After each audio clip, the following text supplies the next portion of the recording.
Tout le monde, bienvenue à une autre vidéo sur cette chaîne de Jacob Slapshot. Alors, la semaine dernière, j'ai fait une vidéo où je parlais ben, sur moi, sur ma passion, mais aussi j'ai mentionné à la fin que j'allais faire une vidéo où j'allais classer mes équipes préférées sur un tier list. Alors, des équipes que j'aime le plus à celles que j'aime le moins. Alors aujourd'hui, je vais vous expliquer les 7 catégories. Alors, la première, c'est les Canadiens. Évidemment, vous savez, je suis un partisan du Canadien de Montréal. Alors, il n'y a pas vraiment une surprise là-dessus. Après ça, la catégorie j'aime. Alors, des équipes que j'encourage ou que je trouve mais qui sont faciles à supporter. Ensuite, divertissant. Alors, pour les équipes qui me donnent un show. Pas nécessairement des équipes que j'aime, mais des équipes que je trouve divertissantes quand ils jouent. Ensuite, la catégorie neutre. Alors, j'ai pas trop à dire sur ces équipes-là. Je les encourage pas nécessairement, mais je prends pas contre eux autres. Alors, tu sais, les équipes milieu de peloton d'habitude se trouvent dans cette catégorie-là. Ensuite, la catégorie plate. Des équipes que je trouve vraiment plates quand je regarde. Qui n'ont pas vraiment des vedettes, admettons. Ils n'ont pas de relève. Ils n'ont pas vraiment de direction. Ensuite, des équipes que j'aime moins. Des équipes que soit je les aime pas, mais pas au même niveau de certaines équipes. Des équipes que je ne suis pas si inspiré par leur direction. Peut-être des équipes qui se battent avec les Canadiens pour aller à la place en série éliminatoire cette année. Puis finalement, la catégorie des équipes détestées. Bien sûr, même pas besoin d'expliquer. C'est des équipes que peu importe qui jouent, à moins qu'ils jouent entre eux autres, je prendrais pour l'adversaire. Passons maintenant avec la première catégorie, mais avec la première équipe, les Canadiens de Montréal, bien sûr, mon équipe préférée. Je ne vais pas vraiment trop expliquer là-dessus. Si vous voulez en savoir plus, regardez les vidéos précédentes que j'ai faites. Ensuite, les Ducks d'Anaheim. Ducks d'Anaheim, une équipe jeune, qui a beaucoup de jeunes joueurs talentueux, mais qui tarde à progresser. Une équipe qui joue pour à peu près 500 cette année, donc du progrès comparativement à l'année dernière où les Ducks ont été dans le camp, puis aux années précédentes aussi. Mais ils n'ont pas encore un joueur vraiment dominant encore. En plus, une équipe qui joue dans l'Ouest, un petit marché. Alors, pas beaucoup d'attention médiatique à travers la Ligue nationale. Donc, alors, juste une équipe. Tu sais, j'ai pas trop grand-chose à dire sur cette équipe-là. Ensuite, les Bruins de Boston, évidemment, en tant que partisan du Canadien, je suis né pour haïr les Bruins. Mais évidemment, cette année, considérant les dernières années où les Bruins nous ont dominé en saison régulière, c'est un peu amusant de les voir chuter. Mais j'avoue par contre que si les Bruins sont dans le camp pendant 3-4 ans, c'est sûr que je vais un peu, pas me sentir mal évidemment, mais avoir hâte que les Bruins se replacent parce que ça demeure quand même que c'est le fun de voir nos rivaux compétitifs. Alors, c'est une équipe que, évidemment, la Ligue nationale est meilleure quand Boston est bon. Ensuite, les Sabres. Évidemment, les Sabres de Buffalo, c'est une équipe qui a eu beaucoup de misère les 30 dernières années. Puis maintenant, 14, les Sabres vont être éliminés cette année. Ils ne feront pas les séries. Sur ces 7 catégories-là, je ne pouvais pas vraiment trouver une en particulier qui les décrit parfaitement. Je les ai mis dans la nerd parce que, évidemment, c'est pas une équipe que je déteste ou que j'aime pas. Parce que c'est une équipe plate, c'est pas nécessairement, ils ont quand même des bons jeunes. C'est pas vraiment une équipe divertissante non plus. C'est pas une équipe que j'encourage. Je crois que, tu sais, plus parce que je me sens mal pour eux autres. C'est vraiment triste ce qui se passe là-bas. Ensuite, les Flames. Une équipe plate. Dans les années, évidemment, quand il y avait Johnny Gaudreau et Matthew Tkachuk, c'est une équipe qui t'emmène divertissante, une équipe qui était compétitive, qui faisait des séries, mais qui allait pas super loin. Cette année, l'année passée, ils ont vendu beaucoup de joueurs. On pensait qu'elle allait entrer en reconstruction cette année. Ils causent une surprise. Ils sont dans le mix. Ils peuvent peut-être faire les séries aussi. Mais c'est surtout grâce à Dustin Wolf, qui est un gardien recru. C'est quand même une des pires. Mais en fait, c'est la pire attaque à la Ligue nationale cette année. C'est une équipe dans l'Ouest. c'est pas vraiment une équipe qui m'excite en particulier. Ensuite, les Hurricanes, neutre. C'est une équipe que, tu sais, c'est une bonne équipe de saison régulière. Ils gagnent, souvent ils gagnent la première ronde, mais c'est pas une équipe qui est allée super loin en série depuis 6-7 ans à peu près, où ils les font. Ils ont des bons joueurs, mais il n'y a rien d'exceptionnel. Ils n'ont pas vraiment de super vedette. Peut-être pour certains, vous avez cru que j'aurais mis les Hurricanes dans une équipe que j'aime pas. Mais c'est une équipe, évidemment, à cause des offres à Sébastien Aho, puis après ça, leur réplique avec Jesperi Kotkaniemi. Mais ça fait quand même 3-4 ans de ça. Évidemment, Kotkaniemi, il n'a pas vraiment. Il n'est jamais devenu le joueur attendu. Alors, ça fait moins mal chez le Canadien. Ensuite, les Blackhawks. Pour moi, c'est une équipe que j'ai mis dans la catégorie plate. Évidemment, ils ont Connor Bedard. Mais à part de ça, ils ont quoi? Ils ont pas grand-chose. En fait, je dirais rien. C'est une équipe. En fait, ça fait très longtemps quand même qu'ils ne sont pas vraiment une bonne équipe. Évidemment, ils ont gagné des coupes avec Jonathan Toews, Patrick Kane, Duncan Keith. Mais ça fait quand même longtemps maintenant. Ça fait une dizaine d'années maintenant. Il n'y a juste rien à part Connor Bedard. Puis on voit cette année, il est frustré. Alors, un joueur d'impact au repêchage, ça va être crucial pour la reconstruction là-bas. Ensuite, l'Avalanche. L'Avalanche du Colorado, c'est une des équipes que j'aime le plus. Quand tu as peut-être le meilleur joueur de centre, tu pourrais débattre entre lui et Connor McDavid. Évidemment, je pense que McDavid probablement le consensus meilleur joueur de la ligue. Mais McKinnon, pour moi, est numéro 2. Puis après ça, tu as Kyle McCarr, qui est probablement le meilleur défenseur de la Ligue nationale, qui est sur cette équipe-là. Probablement un des 4-5 meilleurs joueurs de la ligue. Alors, tu as 2 des 5 meilleurs joueurs de la ligue sur cette équipe-là. Puis, ils ont ajouté beaucoup de profondeur cette année. Après avoir connu 2 résultats décevants lors des dernières années en série éliminatoire. Alors, c'est une équipe que je vois aller loin. Puis, j'ai même parlé de ça lors de ma vidéo réaction d'après-match du Canadien contre l'Avalanche samedi soir. Ensuite, les Blue Jackets. Une équipe dans les années, j'aurais probablement mis un peu dans la même catégorie des Sabres. Une équipe pour qui je me sens mal. Surtout aussi après le décès de Johnny Gaudreau.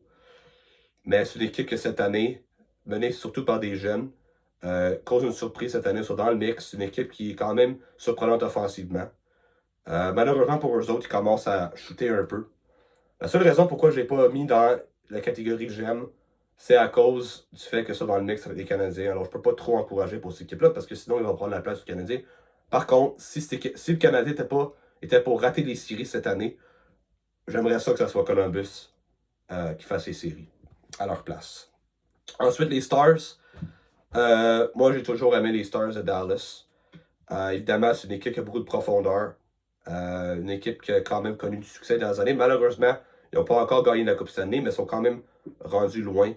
J'aime aussi la couleur de leur chandail. J'aime le vert. Évidemment, j'espère pour Jamie Benn qu'il puisse gagner une coupe. Ça fait longtemps qu'il est là. Il est le capitaine de l'équipe. Alors j'espère qu'il va pouvoir en gagner une. Malheureusement, par contre, ils vont affronter l'Avalanche. Alors une de ces 2 équipes-là va perdre au premier tour. Puis j'ai parlé de ça aussi dans la vidéo l'autre soir. On ne devrait pas voir 2 équipes de ce calibre-là perdre en première ronde. Parce que c'est 2 équipes qui devraient aller en demi-finale et plus. Là. Alors, c'est décevant, c'est dommage. Ensuite, les Red Wings. J'ai mis ça dans la catégorie que j'aime moins. C'est pas une équipe que je déteste, loin de là. Je pense que c'est bien pour les nationales d'avoir des équipes originaux 6 à compétitif. Malheureusement, ça n'a pas été le cas pour les Red Wings les 8 dernières années, peut-être, puis bientôt 9 ans, parce que ça garde pas bien cette année pour Détroit. La raison pour laquelle j'ai mis là, c'est à cause du fait que je suis pas un grand fan de la reconstruction. Les Red Wings ont fini dans le camp pendant plusieurs années. Malheureusement, ils n'ont pas été chanceux dans la loterie. Donc ça contribue un peu. Mais ils n'ont jamais repêché un joueur vraiment franchise. Ils ont repêché Lucas Raymond. Ils ont repêché Moritz Seider. Ils ont repêché Simon Edvinsson. C'est des bons joueurs. C'est des très bons joueurs. Mais c'est des joueurs franchises qui font complètement transformer une organisation. Malheureusement, non. Mais visiblement non, parce que les Red Wings sont jamais vraiment devenus une équipe élite. Puis ils semblent avoir franchi cette étape d'être une équipe en reconstruction et vraiment essayer d'être compétitif. Puis malheureusement, mais l'équipe est juste pas assez bonne pour rivaliser avec les meilleures équipes de la LNH. Ensuite, les Oilers, probablement l'équipe la plus divertissante de la Ligue nationale, quand t'as Connor McDavid, Leon Draisaitl, le monstre à deux têtes. Mais malheureusement, c'est une équipe qui n'a pas de profondeur. Je trouve que c'est une équipe encore plus faible que l'an dernier. L'année passée, il y avait quand même des joueurs comme Dylan Holloway, Warren Fogle, et plus. C'était quand même une équipe qui était quand même profonde comparativement aux équipes auparavant des Oilers. Cette année, selon moi, c'est une équipe qui est moins forte. Évidemment, j'encourageais Edmonton en finale l'année passée. Mais cette année, je ne vois pas aller très très loin cette année, malheureusement. La Floride, c'est une équipe divertissante. C'est pas une équipe que j'aime tant. Évidemment, on a des joueurs comme Tkachuk, comme Bennett. Évidemment, ils viennent d'ajouter Brad Marchand dans ce mix-là. Alors, évidemment, c'est une équipe qui va être vraiment tannante, qui va être frustrante à jouer contre. C'est évidemment des joueurs que je prendrais dans mon équipe. Mais c'est une équipe qui, encore une fois, risque d'aller encore loin en série. Mais une fois que tu es rendu à 2 finales de suite, j'aimerais ça voir une autre équipe dans l'Est aller loin. Peut-être aller en finale de la Coupe Stanley, peut-être gagner la Coupe Stanley. Alors, personnellement, j'aimerais mieux voir quelqu'un d'autre que la Floride aller loin cette année. Ensuite, les Kings de Los Angeles. Une équipe une bonne équipe. Probablement la meilleure équipe, ou peut-être l'équipe qui se défend le mieux dans l'Union nationale en unité de 5. Malgré le fait qu'ils n'ont pas un gardien de premier plan élite comme. Darcy Kuemper, c'est un bon gardien, c'est très loin d'être parmi les meilleurs de la ligue. Mais c'est une équipe, par contre, qui n'a pas vraiment de grande vedette à l'attaque. C'est une équipe qui a un avantage numérique qui ne produit pas beaucoup. Alors, c'est juste une équipe qui est bonne, mais elle n'est pas vraiment élite. Elle ne peut pas vraiment rivaliser. Alors, on a vu la preuve les dernières années avec les Oilers en première ronde. Ils ont perdu 3 années de suite. Ça pourrait même être une 4e fois de suite que les Kings perdent face aux Oilers. Alors, on va espérer pour eux autres, par contre, qu'ils vont pouvoir franchir le premier tour pour la première fois depuis qu'ils ont terminé la reconstruction. Ensuite, le Wild du Minnesota. Une équipe qui a été une équipe de milieu de peloton pendant les années. Souvent une équipe qui perdait au premier tour. C'est une équipe qui est quand même qui a des bons joueurs comme Kaprizov, Eric Senek, Matt Boldy. Mais heureusement pour le Wild, ils auront plus de lousse sur la masse salariale à cause, ce sera la fin des rachats de Parisé puis de Ryan Suter. Alors, ils pourront ajouter peut-être des joueurs. Ils ont beaucoup de jeunes qui s'en viennent, comme Zibouya par exemple, qui a beaucoup de potentiel. Alors, l'avenir au Minnesota est quand même rose. Alors, j'espère que pour eux autres, ils vont pouvoir devenir une équipe aspirante pour une première fois vraiment depuis qu'ils sont revenus au Minnesota. Ensuite, les Prédateurs de Nashville. Évidemment, une équipe qui, on disait l'été dernier, qui ont gagné l'été. Ils ont été les grands gagnants de l'été. En ajoutant des gars comme Stamkos, comme Marchessault, comme Brady Shea. Malheureusement, ça n'a pas fonctionné, mais pas du tout. Une équipe qui est actuellement 3e ou 4e avant-dernier. Une grande déception dans les nationales, probablement la plus grande déception. C'est une équipe qui a beaucoup de gros contrats. Évidemment, ces 3-là que je viens de mentionner, mais aussi Jussi Saros, Philip Forsberg et Robin Josi.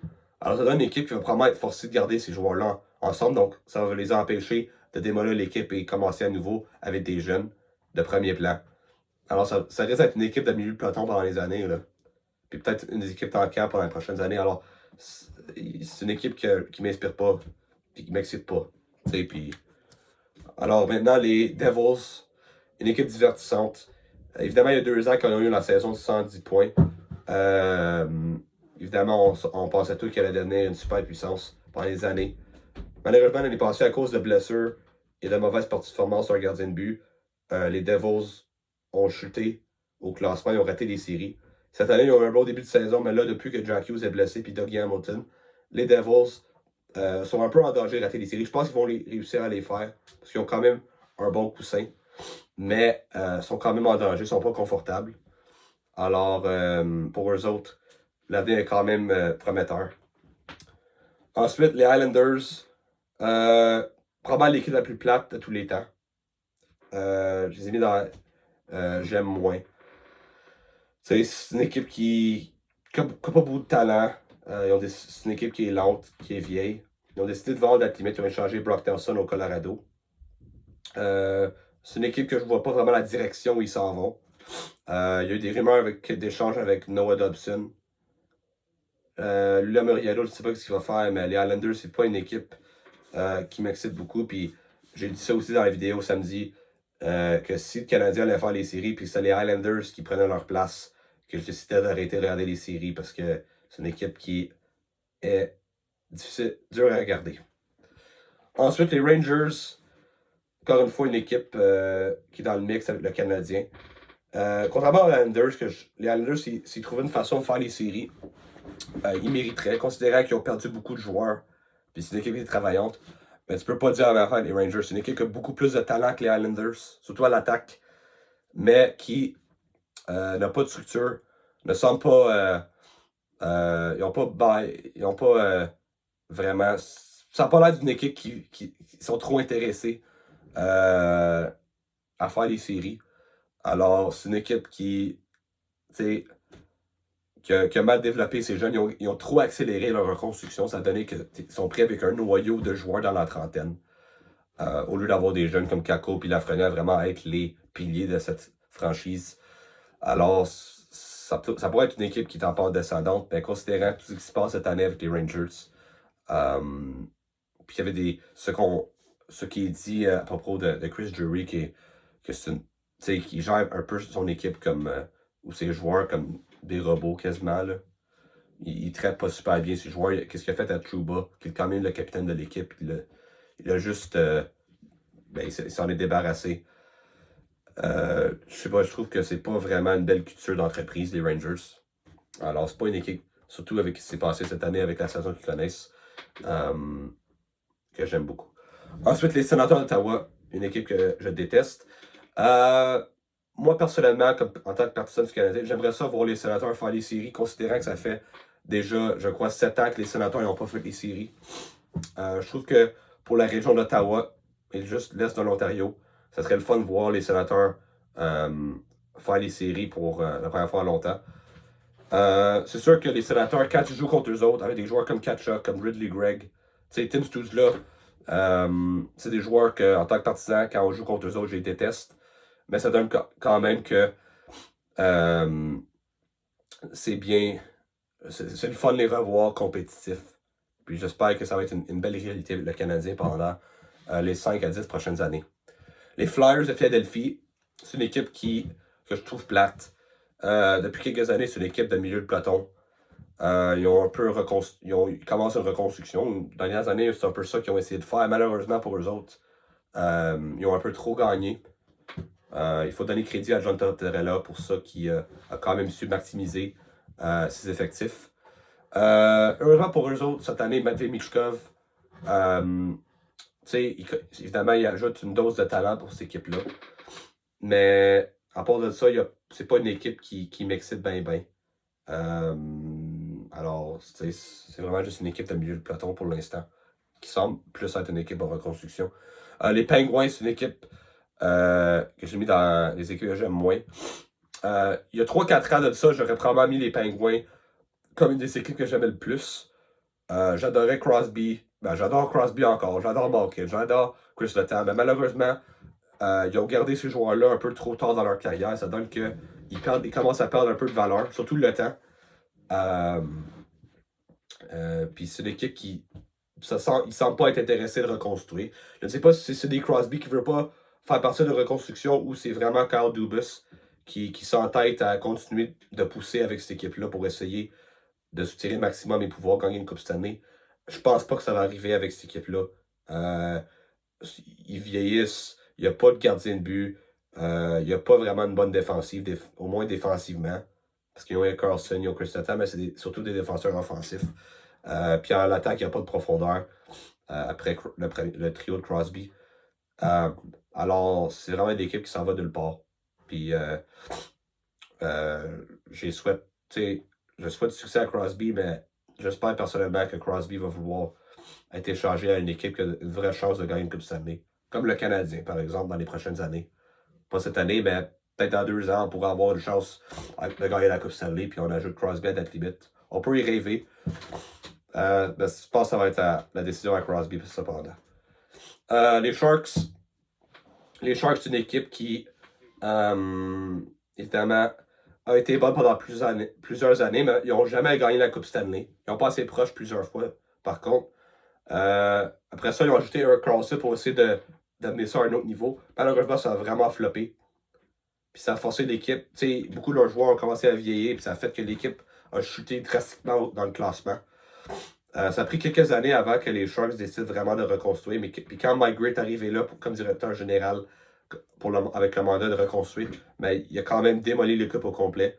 Évidemment, ça a permis de repêcher des bons jeunes joueurs comme Mackinson Celebrini, comme Will Smith. Cette année, les Sharks évidemment sont encore dans la cave, mais il y a quand même de l'espoir avec leurs jeunes. C'est une équipe quand même qui s'en va dans la bonne direction. Ensuite, le Kraken. Évidemment, une équipe d'expansion. Que sa première année, en fait, ces 2 premières années, ils ont repêché deuxième, ils ont repêché Buddy Beniers, puis quatrième, ils ont repêché Shane Wright. Ça prend encore du temps avec ces 2 jeunes-là. Heureusement, Shane Wright commence à éclore en fin de saison. Évidemment, ils ont fait les séries à la 2e année. Puis ils croyaient vraiment être une bonne équipe. Ensuite, l'année suivante, ils ont raté des séries. Encore une fois, l'été dernier, ils ont essayé. Sont allés agressifs sur le marché des joueurs autonomes. Ils ont ajouté Brendan Montour et Stevenson ont donné des gros contrats pour ces joueurs-là. Montour livre la marchandise. Malheureusement, Stevenson n'a pas l'impact espéré. Puis il a un énorme contrat pendant 7 ans. Alors, ils sont probablement pris avec ça. Heureusement, à la limite, Ron Francis semblait peut-être comprendre que son équipe n'est juste pas assez bonne. Puis il a commencé à être vendeur. Alors, j'espérais pour cette équipe-là qu'ils vont se replacer. Mais c'est une équipe qui n'a pas vraiment de vedette. C'est juste une équipe plate dans l'Ouest, dans le fond. Les Blues de Saint-Louis, une équipe de milieu de peloton les dernières années. Évidemment, ils ont gagné la Coupe en 2019, mais depuis, rien. Évidemment, j'encourageais les Blues cette année, surtout quand ils jouaient en finale face aux Bruins. Mais c'est une équipe qui... une équipe solide. C'est une équipe solide, mais il n'y a rien vraiment d'exceptionnel. Ils pourraient faire les séries cette année, mais probablement une équipe qui perdra en première ronde. Alors, rien vraiment qui m'inspire, mais c'est pas une équipe que je peux dire est plate, mais c'est pas une équipe que je peux dire est divertissante. Le Lightning de Tampa Bay, j'ai mis dans une équipe que je trouve divertissante. Je pense que plusieurs ont pensé que j'aurais mis cette équipe-là dans les équipes que j'aime le moins, considérant que le Lightning a quand même eu du succès face aux Canadiens dans les années en série éliminatoire. Mais ça fait quand même 4 ans de ça. Les Canadiens ont, à part peut-être 5-6 joueurs, c'est une équipe totalement différente. Les Canadiens n'ont pas été compétitifs dans les années. Il n'y a pas vraiment de rivalité entre ces 2 équipes-là maintenant. Alors, pour le Lightning, c'est une équipe qui a évidemment beaucoup de talent. Ils ont été agressifs à date limite. Je pense qu'ils ont pris la bonne décision. Évidemment, le Lightning n'a pas d'avenir. On va se le dire, là, ils ont complètement vidé leur bande de choix de repêchage et d'espoir. Mais ça donne quand même que l'équipe s'est améliorée et a une vraie chance de gagner la Coupe Stanley cette année. Alors, on va leur souhaiter personnellement qu'ils réussissent. Comme je dis, la Floride, ils viennent d'aller en finale 2 années de suite, alors peut-être Tampa Bay. Même si Tampa Bay, c'est quand même récent qu'ils sont allés en finale. Toronto, je déteste Toronto. Comme je l'ai mentionné dans ma vidéo d'introduction la semaine dernière, ma première game au Centre Bell a été face aux Maple Leafs. On a perdu 6-0. Heureusement, on les a battus en série en 2021, en rendant 3-1 dans la série pour remporter au 7e match. Évidemment, Toronto, la vraie raison que je les ai là, c'est surtout à cause de l'attention médiatique que je trouve un peu exagérée. Pas juste à Toronto, mais aussi à travers la Ligue nationale, surtout à travers la Ligue nationale. Parce qu'évidemment, à Toronto, à Montréal, on est comme ça, toute l'attention vient sur les Canadiens, mais à Toronto, toute l'attention va sur les Maple Leafs. Mais tu sais, à travers la Ligue nationale, que ce soit des chaînes canadiennes ou américaines, je trouve que c'est l'équipe qui reçoit le plus d'attention. Puis c'est pas justifié, considérant, même s'ils ont beaucoup de talent, c'est une équipe qui n'a absolument rien accompli en série éliminatoire. Et pour moi, il faut que tu mérites. Il faut que ça se mérite le respect. Puis malheureusement, ils l'ont pas mérité. Puis je trouve qu'ils agissent comme une équipe qui a accompli de belles choses, de grandes choses, puis malheureusement, c'est vraiment, ça se résume plus, mais en fait, à leurs meilleurs attaquants qui ont réussi, et je souligne en saison régulière et non en série éliminatoire. Le club du hockey du Utah, qui l'année prochaine sera renommé, mais je pense les Mammouths, je crois. Ils l'ont pas encore annoncé cependant, mais ça risque probablement d'être ça. Une équipe qui, évidemment, c'est les anciens Coyotes. Une équipe que j'espérais allait déménager. J'espérais qu'elle allait venir à Québec. Mais ils ont déménagé à Utah. C'est une belle histoire, Utah, cette année. Une équipe qui, quand même, qui a beaucoup de jeunes joueurs, qui est dynamique offensivement. Logan Cooley, Dylan Gunter, Clayton Keller. C'est une équipe qui a un bel avenir, beaucoup de jeunes, puis je pense que ça va être le fun pour les prochaines années à Utah. Ils pourraient faire les séries l'année prochaine, puis peut-être même cette année. Les Canucks, une équipe qui, évidemment, l'année passée, avec leur saison qu'ils ont connue, c'est une équipe qui était divertissante, que j'encourageais. Je les encourageais contre les Oilers en deuxième ronde. Mais malheureusement, cette année, très difficile. Demko a été blessé pour commencer la saison. Les Canucks. Ensuite, il y avait le conflit entre Peterson et JT Miller. Ils ont finalement échangé Miller aux Rangers. Ils ont reçu un choix de première ronde, puis ils ont échangé ce choix-là aux Penguins contre Marcus Peterson. La date limite des transactions, ils ont décidé de garder Brock Besser, alors qu'ils auraient pu le maximiser. Rendu là, vraiment, sont mieux de le garder, le re-signer, parce que sinon, ça a été un gaspillage d'actifs. C'est une équipe qui n'a pas vraiment une bonne attaque. À part Quinn Hughes, c'est pas mal leur seul vraiment joueur électrisant cette année, considérant qu'Elias Patterson connaît beaucoup de difficultés depuis 2 ans. Les Golden Knights, c'est une équipe que j'aime moins.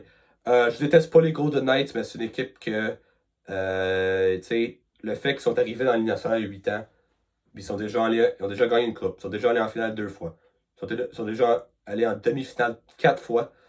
Le fait aussi qu'ils ont tout le temps trouvé des façons d'aller chercher les plus gros noms sur les marchés des transactions et agents libres, malgré le fait qu'ils n'ont pas beaucoup de loups sur la base salariale et n'ont pas beaucoup de choix de repêchage.